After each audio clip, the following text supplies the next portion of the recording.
Interestingly, children pick up on my legs first and foremost rather than my hand. And so I'd have children asking, where's your legs, and how did you lose your legs? And then one out of a group might pick up about the hand.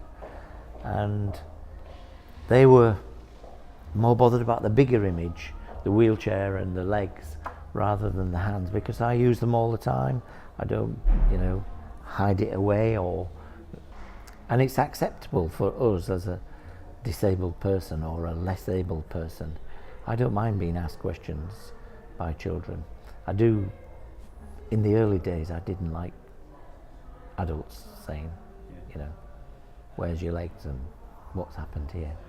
I think that's another learning curve that a disabled person has got to adapt himself to.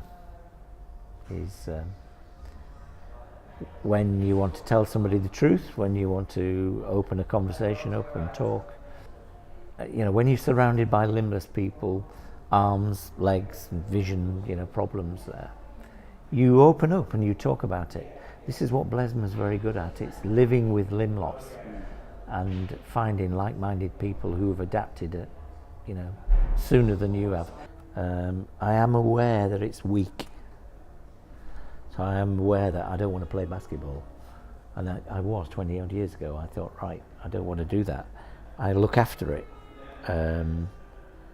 But it does everything I want it to do. And I deliberately say, right.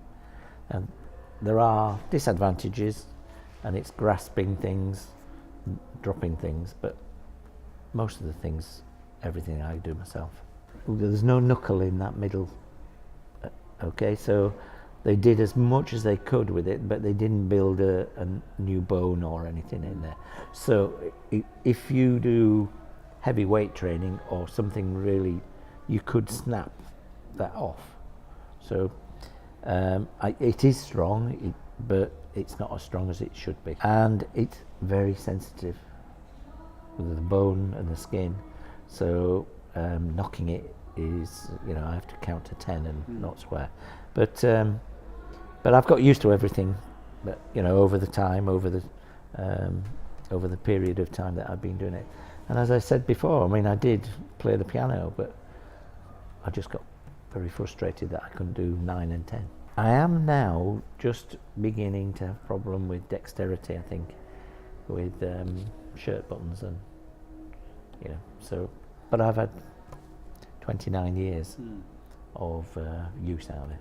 Within 2 days, 3 days of being blown up when I was in trouble, the physio working on my hand focused my mind off my legs. Yeah. So it was so important. I had wires in, and a young chap came to the hospital and said, we're going to do some exercises right from day 3 or whatever. And it did take things off. And it also mentally, it made me aware that your body can repair and adapt and adjust to do something.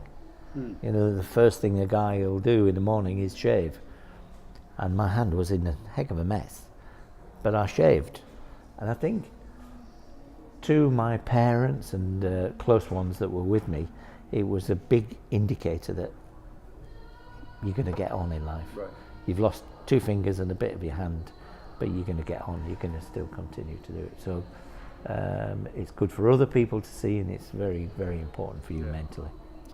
And we always marvel, don't we, at youngsters that can adapt and get on with 1 finger, 2 fingers, 3 fingers. I would rather lose my legs than lose my hands.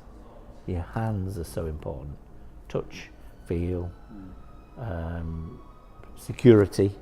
There's an importance to your hands that your feet we don't adapt our use of feet. Movement is the funny thing. A wheelchair will compensate to a degree, but I couldn't do without my hands.